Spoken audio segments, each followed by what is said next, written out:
Hello everyone, I'm Wakapeil, and this is week 4 of our SOMA discussion, the penultimate episode. Last week we got flushed out into the sea, and I heard that Dinobull was actually glad to get out there. Yes. For once. Yeah, I was at the time. I also have Ben L72 with me. Hi there.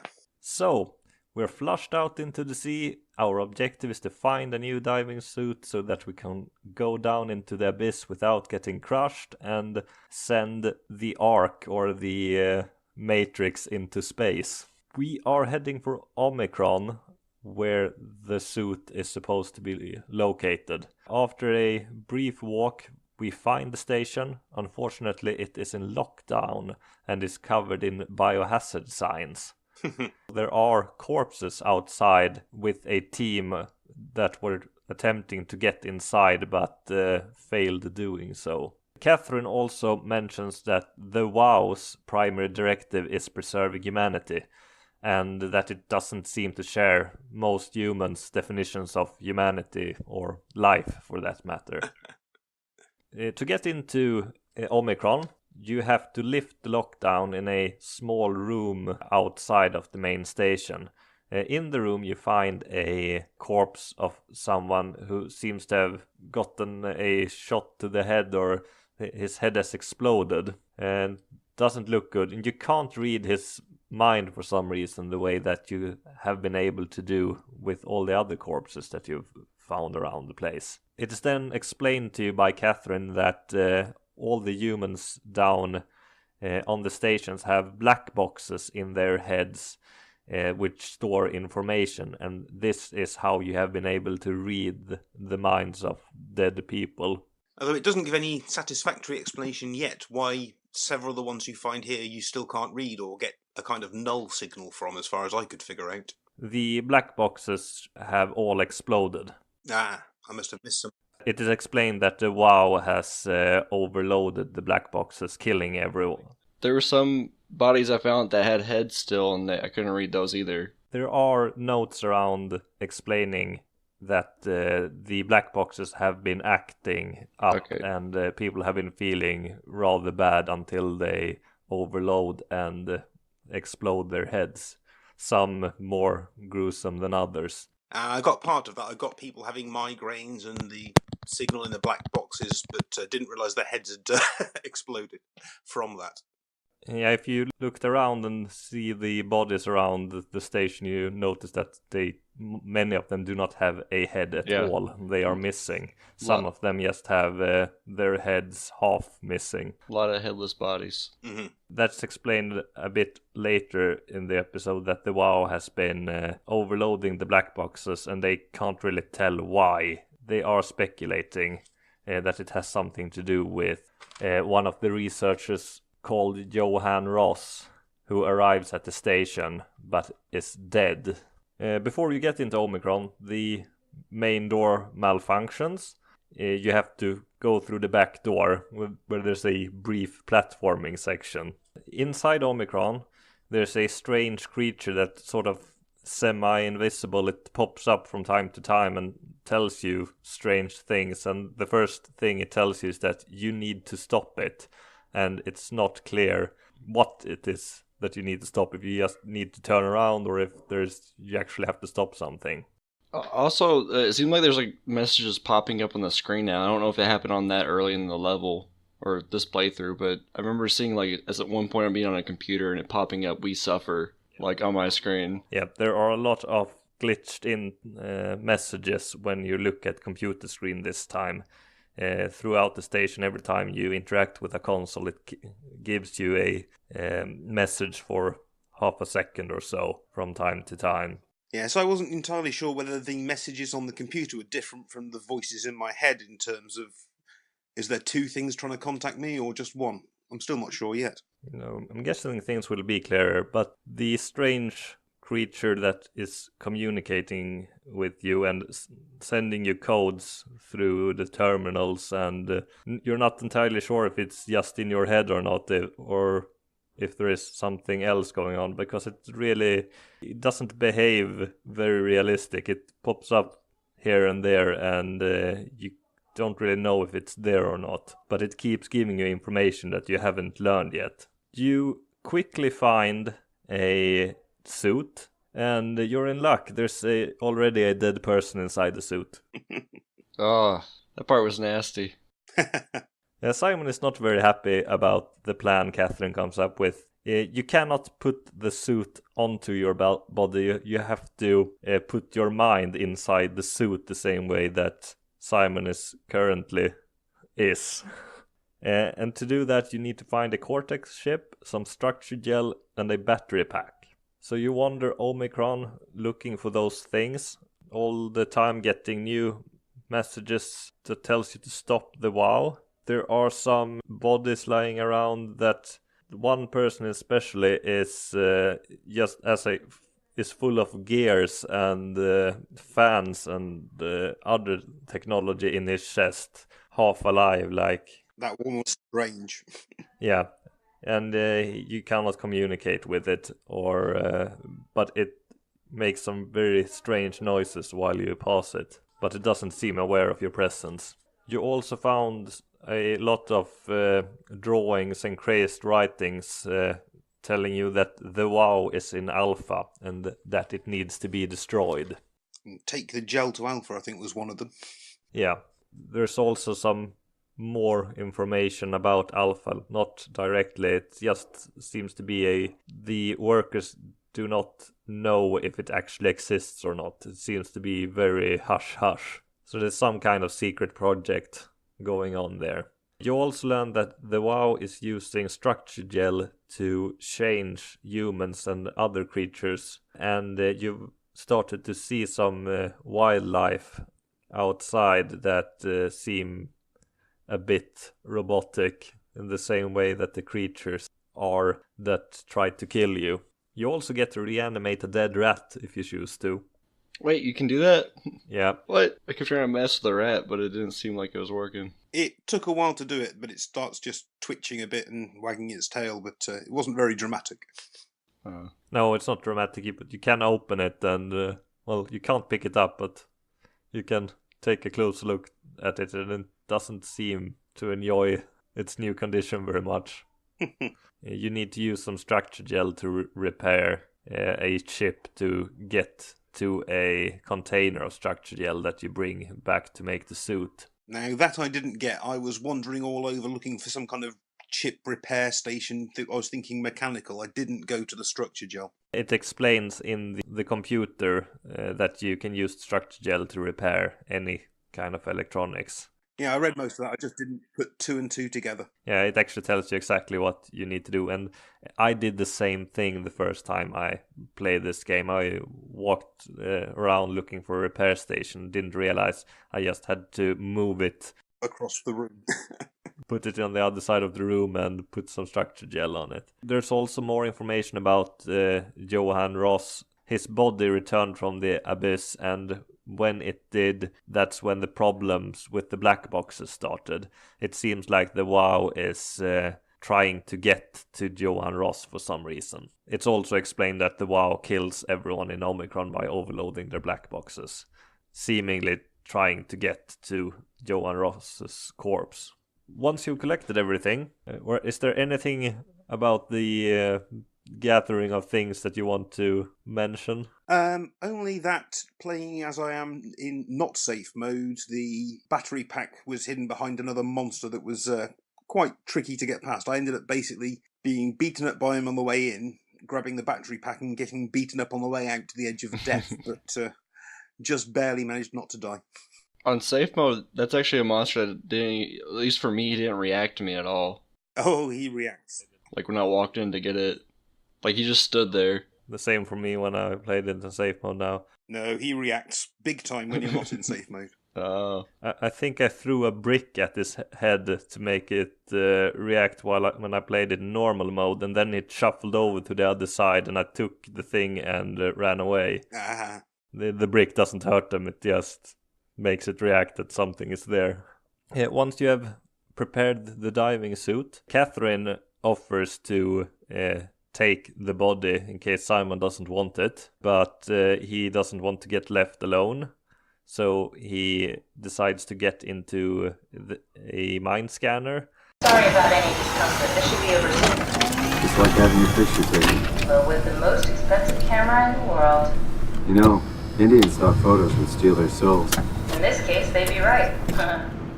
And is put inside the new diving suit. At this point, Simon realizes that he did not transfer into the new suit. He made a copy of himself, and the old Simon is still there in the chair. Which in hindsight I should have realised, but came as a shock to me. And it certainly comes as a shock to Simon. He is not very happy with there being two Simons around. At this point, you can choose whether to kill your old body or not. I killed him. Me too. I took him out. Yeah. Given that Simon had just said, I don't want to be left here in this nightmare, I felt it would be cruel not to. Yeah, my first playthrough, I left him alive up there and went down. Oh no. And the second time, I killed the old body. The game doesn't tell you if you do a good or bad thing there. There is some other dialogue once you get into the elevator down into the abyss. Hey, I died trying to get into the abyss right after that part. I walked right. I walked completely forward. And for whatever reason, I just thought I could just drop down. It's a big drop. It's 4 kilometers down. Yeah. Yeah. Yeah, just dropping didn't work. Okay. That's why you take the elevator. Well, I didn't realize the elevator was just to the right to me. I just jumped. I saw a hole. I was like, oh, this is where I'm supposed to go. And I just fucking dropped right down. Unfortunately, that did not work. No. And it's about this point I had a glitch, because that's where you're meant to get the first achievement of this week you're meant to get, and my internet failed, which I thought, no problem, I'll just carry on playing. As soon as it reconnects, it'll give me that achievement. It never did. So I've got achievement number 8, but not number 7. Well, that's strange. If you want to fix it, you can load an earlier save. It saves rather frequently, but it's not the entire game, so you might want to get that done and then load a later save. Okay, I didn't even realise there were saves to be loaded. I was just continued. Right, that's something to look into. There are plenty of autosaves. I don't know how far back it goes, but it is at least 2 hours or so it shouldn't be. You should still have the save to be able to load it right close to the achievement and then reload one of your later saves. Excellent, thanks for the tip. I was looking down the barrel of something like 7 hours of replaying on safe mode, so that's much better. You don't have to do that. You take the lift, you're going to a depth of 4 kilometers. During that very long elevator ride, Simon has an existential crisis. He's not happy with having killed himself, or not having killed himself. He is not very happy being a robot. Catherine is not much of an help. She seems to like her existence. Or at least is completely unconcerned with any spiritual aspects. Simon is worried about a queue of himself lining up at the afterlife and saying, sorry, the bloke who got here 100 years ago is the one who gets in, the rest of you don't make it. You also called her a monster right before the elevator ride, so she's not being very responsive either. Mm-hmm. No, she's not. She is, she tries to.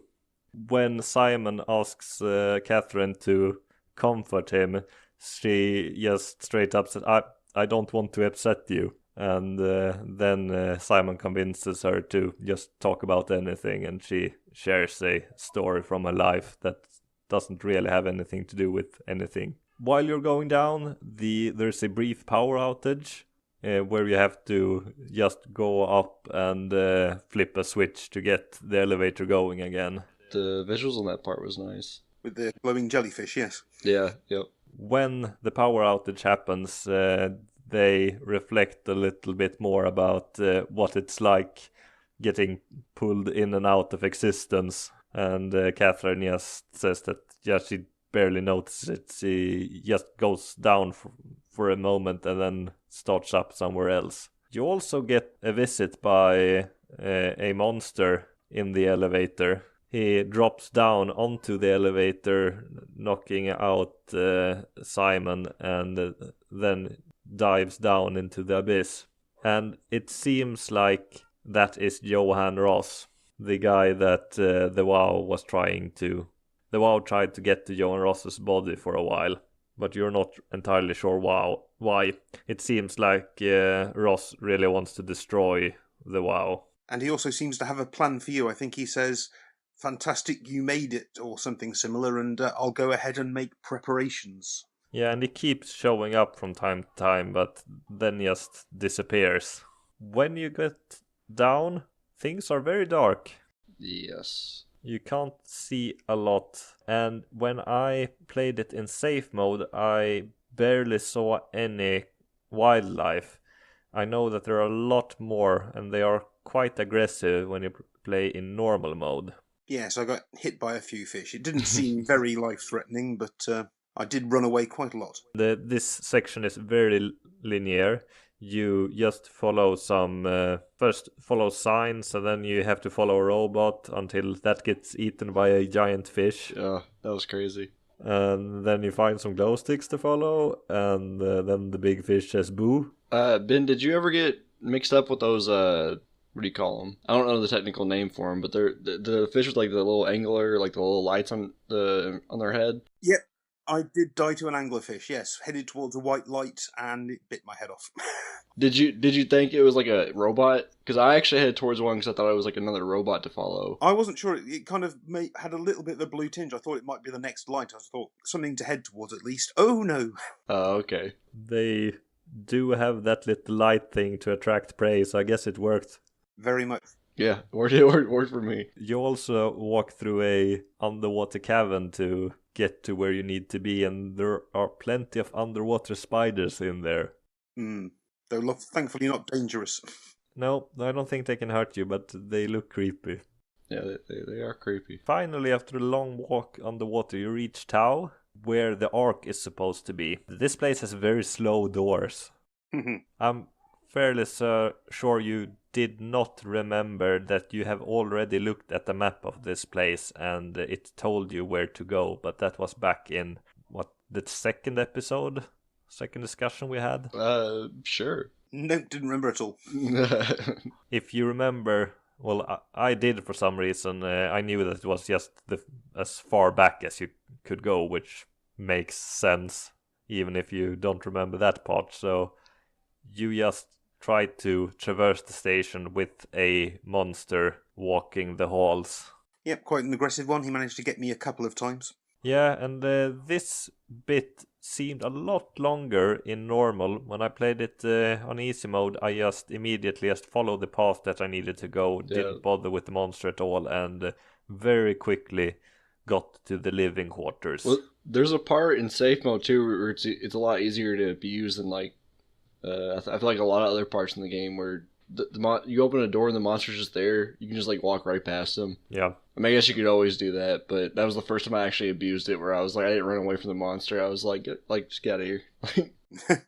Yeah, if you do that in normal mode, he will get you. Yeah.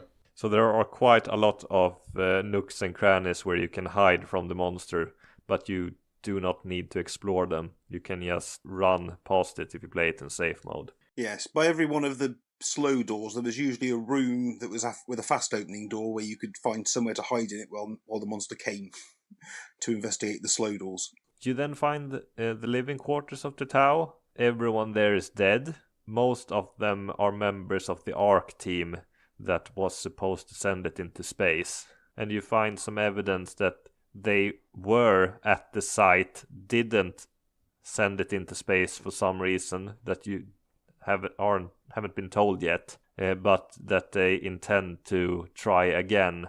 But something has happened and everyone seemed dead beside from one member. By the way, there's one thing you may have missed on this playthrough, or maybe on both.